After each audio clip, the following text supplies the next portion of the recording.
তবে কেমন আছে? এইটা আমার ছোট কাজিনের ভয়েস ছিল।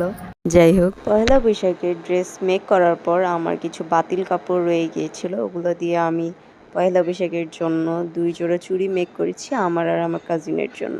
আপনারাও চাইলে আপনাদের বাতিল কাপড় দিয়ে সুন্দর হ্যান্ডমেড চুড়ি মেক করতে পারেন। তো চলুন শুরু করা যাক। আসসালামু আলাইকুম everyone, this is Shanta from Shanta's diary.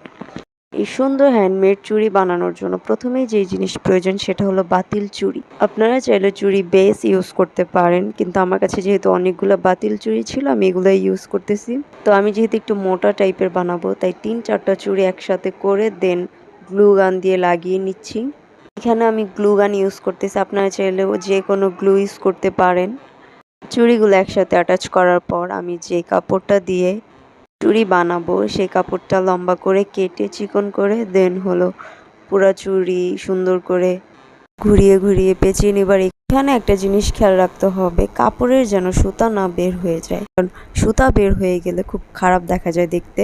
পেঁচানোর সময় অবশ্যই এটা খেয়াল রাখতে হবে, সুতার যেই সাইডটা দেখা যাবে ওই সাইডটা আমরা ভিতরের দিক ঢুকিয়ে দেব। তো আমি সেম ভাবে 3টা চুড়ি অ্যাটাচ করি। দুটা হলো পয়লা বৈশাখের জন্য যে ড্রেস